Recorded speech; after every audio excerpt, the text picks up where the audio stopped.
Oh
পদকর্তা বললেন, আজ আমাদের কি আনন্দের রজনী।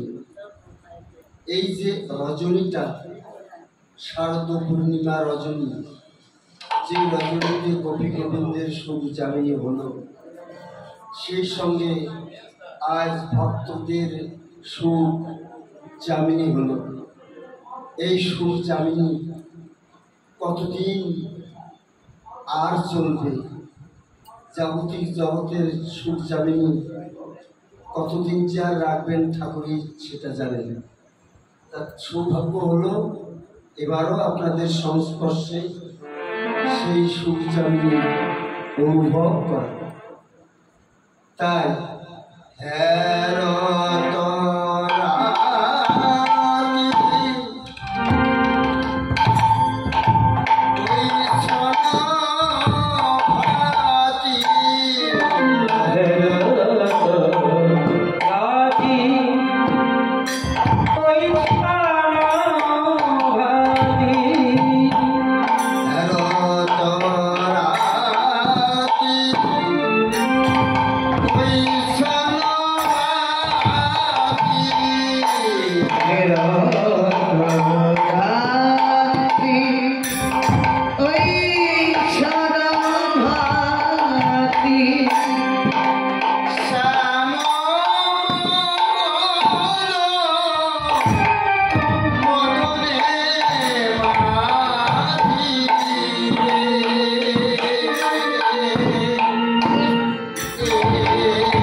পূর্বের মদনেরও স্বাদ ছিল এই মধুর বৃন্দাবনের স্থান পাওয়া। এ অভিলাষ করেছিলেন কখন? মদন জানতেন না বৃন্দাবনের লীলার তত্ত্ব, লীলা কাহিনী কোথায় ঘটে, কি অবস্থায় ঘটে সেটুকু জানা ছিল না। তাই মদন নারদের সঙ্গে কথোপকথনে এই বৃন্দাবনের লীলার তত্ত্বের কথা জানলেন। যে মধুর বৃন্দাবনের লীলায় গোপী গোবিন্দের একাকার ভাব নারদের কাছ থেকে অবগত হবার পর বৃন্দাবনে আসার তার একটা ইচ্ছা জাগল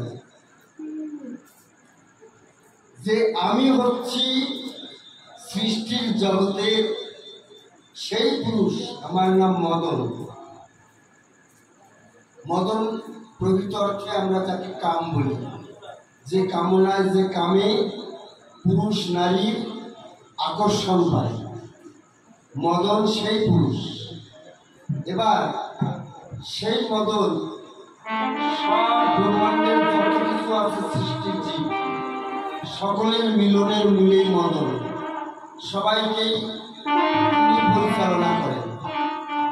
সেই বৃন্দাবনের কথা শুনে নারদ মুখে এই তত্ত্বটা সে জানায় ছিল না যে বৃন্দাবন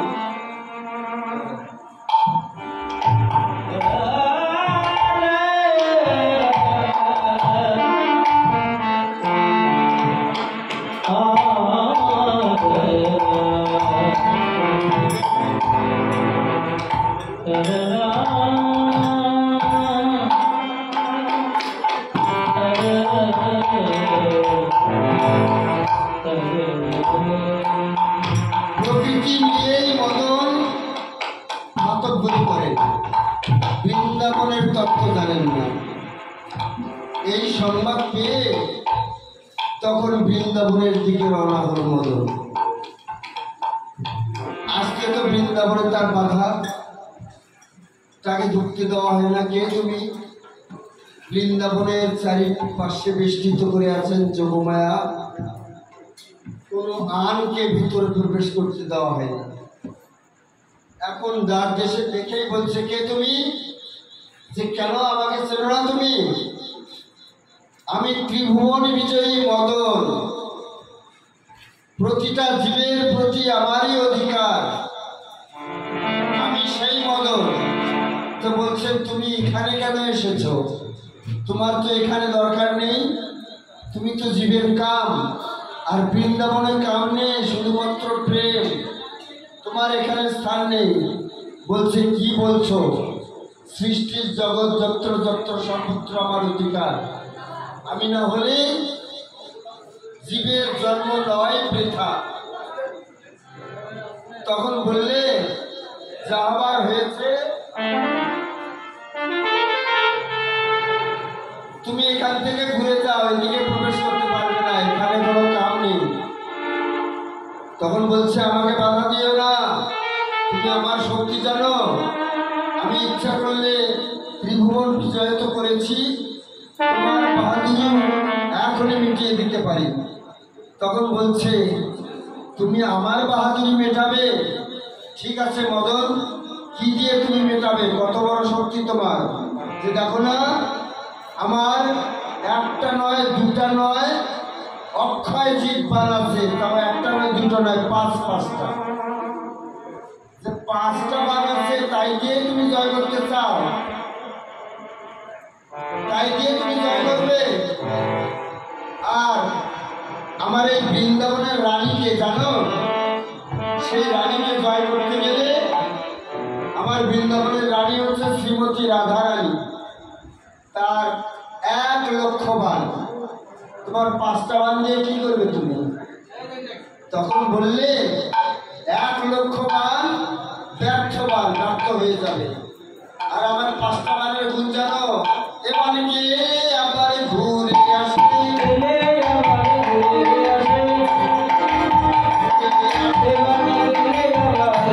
আসে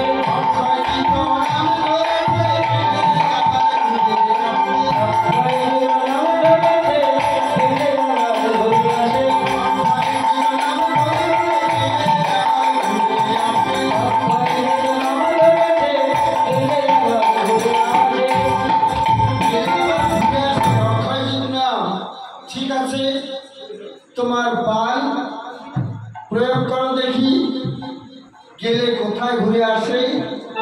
দেখো ওই বৃন্দাবনের সামনে দেখছেন রাধা গোবিন্দের বিলাসকুঞ্জ।